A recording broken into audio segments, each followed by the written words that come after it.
Hi, friends. Papa Dale here once again with another great Bible nutshell, part of a series called Bible Nutshells, which is the topic of which is the basic doctrines and teachings of the historic Orthodox Evangelical Christian Church. There are about 100 of them that I've written and from the Bible, based on the Bible, and we're converting these now to video. The purpose of doing this is to create a base of content for the Christian church to be able to use to inform themselves of the basic teachings and doctrines of the church. These are not real deep theological slides into the swamp. They are nutshells, and but they are enough about each of the topics that a person can get a good solid grasp and just leave it there or go on to study more. So also the second purpose is to create a legacy of content so that after the rapture of the church, which I expect very soon, people that are left behind will also have a legacy of content from which they can draw. Who am I? I'm Papa Dale, and I am a retired pastor, teacher, evangelist, Christian ed director, theologian. I've done a lot of things in my 50 plus years of service to Christ. And it's important that you know that, because anybody that purports to teach you anything about the Bible, you should investigate and find out where they're coming from, what their point of view is, what their educational background is, what church groups they've been affiliated with, and so forth. This is going to give you a little better understanding of the veracity, the biblical congruence of what they're teaching. So I've made a little video, about 4.5 minutes, about me, my education, and Christian service background and so forth. It's titled Papa Dale Intro. It is video number 0 of this list. So we're going to jump right into it here. And this is Bible Nutshell number 98, Family. It's a really good one. God has ordained that the family as the foundational institution of human society. It is composed of persons related to one another by marriage, blood, or adoption. It begins with the marriage of a man and a woman as ordained by God. See Genesis 1:27 through 28, Matthew 19:4 through 6, and includes Christ as an essential member as modeled by the relationship between Christ and the church. See Ephesians 5:22 through 33.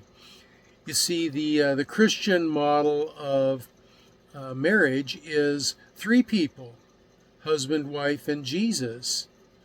And the 3 of you are working together to understand one another better, understand what your role relationships are better, and understand the purpose that God has for your life as an individual better. Marriage is the uniting of one man and one woman and Jesus in covenant commitment for a lifetime.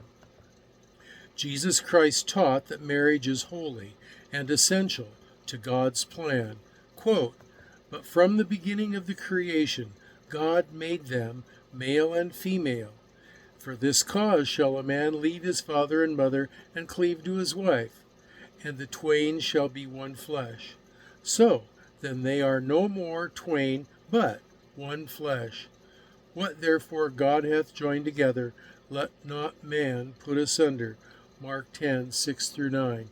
These are the words of Jesus about marriage.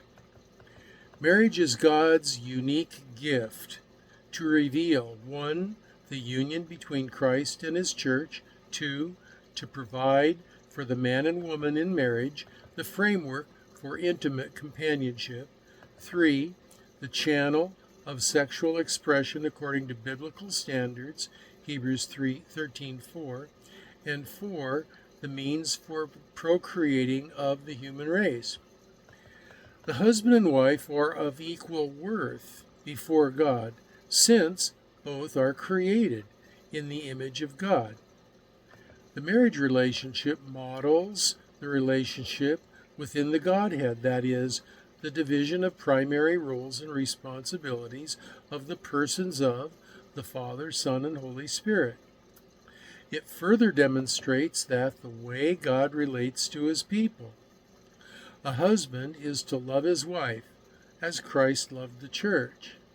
He has the God-given responsibility to provide for, to protect, to lead his family. He is also to accept that role and learn to be faithful in executing it. A wife is to submit herself graciously to the servant leadership of her husband, even as the church willingly submits to the headship of Christ. She, being in the image of God as is her husband, and thus equal to him, has the God-given responsibility to respect her husband and to serve as his helper in managing the household and nurturing the next generation. She is to accept that role and learn to be faithful in executing it. Ephesians 5:22 through 33, 1 Peter 3:1-7. Now, sin has corrupted humankind's point of view on individuality and the marriage relationship. Biblically, the highest good in mortal life is not one's personal happiness or control over it. It is rather in learning to trust in Yahweh's love and his desire for our eternal best interest. It is rather that learning that submission to him and being faithful in what he has called us to is the way to fulfillment and joy. There is no doubt women and men have equal capabilities. In a relationship, however, there must be a division of role responsibility, or else competition, inefficiency, and confusion are created. Marriage changes things in the way the individual partners must now approach their lives and relationships. Previously, you made choices and decisions as an individual, but now Scripture says you are no longer two entities, but one. Genesis 2:24. Now everything must be done cooperatively, as a team. More communication, consultation, and agreement than ever before becomes required. Personal ideas and desires must be subordinated to the well-being of the marital community. You must know this and accept it going into the relationship. There will be things that you might want but cannot have. Family considerations must have priority over the personal. The marriage and family must mean more to you than anything personal. You know, that's one of the big mistakes in modern marriage, is that a man or a woman thinks that they're going to get married and they think that they can just continue on with their life and they are going to add this concept of having a spouse into their lives, when that's not it at all. Marriage changes everything about your life. You can't continue to live your life as you have lived it. Everything must be done in cooperation with your spouse. Everything. Now, there can be a division of role responsibilities, and each person has certain responsibilities that are theirs primarily in a marriage, and so within the performance of that responsibility, you've got leeway about decision making and so forth. But when it comes to super important things, then the marriage and the family have the highest priority and consideration. How is this going to affect that? See, I like to think of it in the sense of a business model. The husband and wife are the board of directors. Day-to-day decisions are delegated to the party whose role supervises that function.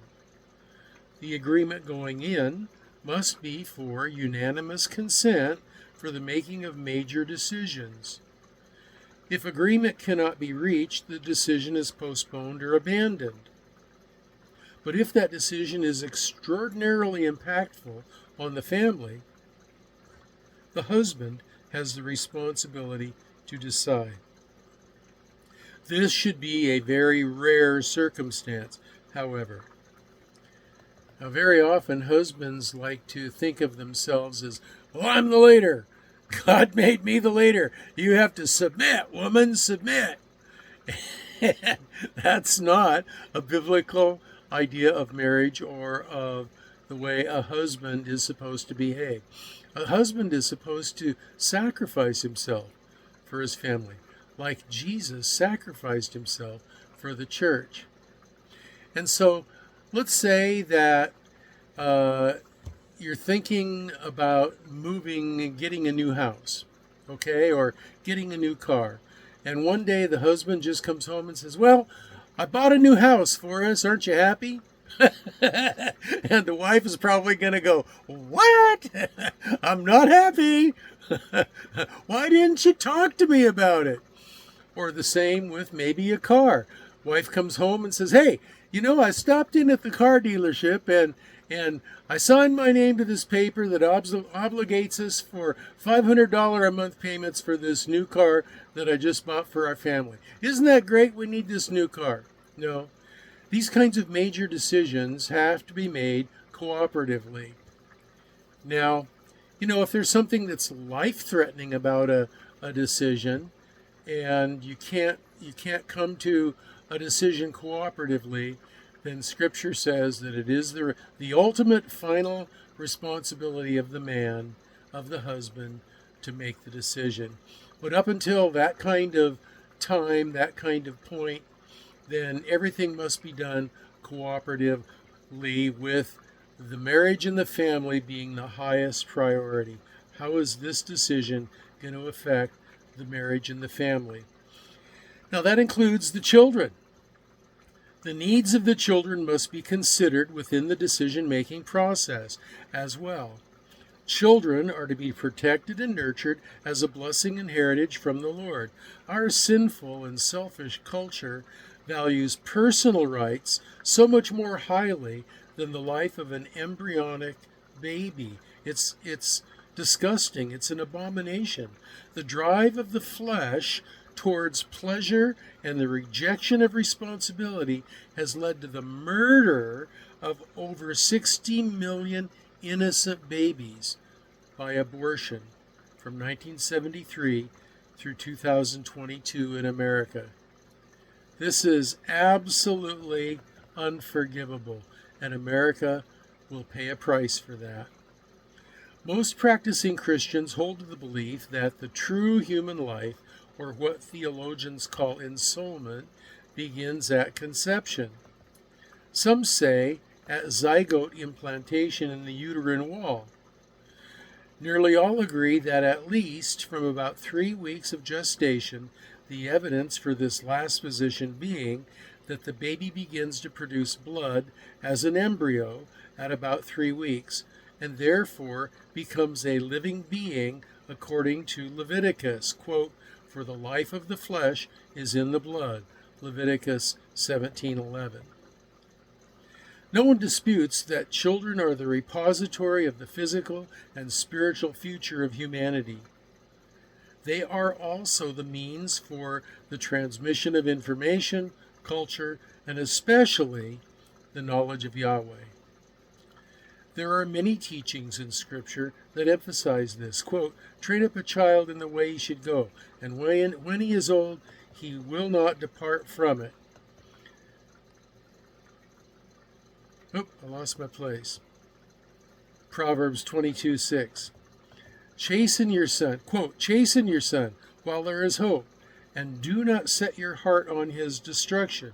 Proverbs 19:18. Quote, but Jesus said, let the little children come to me, and do not forbid them, for of such is the kingdom of heaven. Matthew 19:14. Quote, children's children are the crown of old men, and the glory of children are their fathers. Proverbs 17:6. Parents are to recognize that children are the image bearers of Yahweh, just as adults are. Children are equally important in the mind of God as any adult. They must be treated with love and respect. Parents must demonstrate to their children God's pattern for family and marriage and model transferable patterns of parenting. They are to teach their children spiritual and moral values and to lead them by being a consistent lifestyle role model and through loving instruction to make choices based on biblical truth. Deuteronomy 6:4-9. Children are to honor and obey their parents. Ephesians 6:1-3. And all of this must be done willingly, as unto the Creator, as unto Christ. This is His plan for your eternal well-being. So praise God for it. This is His plan for your eternal well-being. Thank God for it, that He has a plan for our eternal well-being. So those are my thoughts and my teaching on Bible Nutshell number 98, Family. If you have comments, questions, or prayer requests, you can leave them below in the comments section, or there is a link to my Facebook page, Dale Warren at Facebook, where you can also leave them. There's also a link for these lesson notes. Take you right to these notes, and you can take your time and go through them again, or you can look for the scriptures and look up the individual scriptures in the Bible, because it's important to you, it's important for you that you know that I'm telling you the truth, that I'm sharing with you what the Word of God truly says. And there are a lot of false teachers that have gone out in the world. The Scripture says you don't want to be led by one. You want to make sure that I'm not one. So now the next video, the next Bible Nutshell is Bible Nutshell number 99. It's about social concerns. There are all kinds of social concerns out there in our modern culture. There is Black Lives Matter. There is Antifa. There is Feed the Poor and don't worry about preaching the gospel. There is, we're going to share the gospel by how we behave, and also, if necessary, by voice, by sharing the information. And all of that stuff is garbage. So we're going to talk about the social concerns and what's truly important to the Lord Jesus Christ. But listen, until I see you in the next video, let me just say this is Papa Dale signing off, and I'm praying for you that you will be well and that you will be blessed.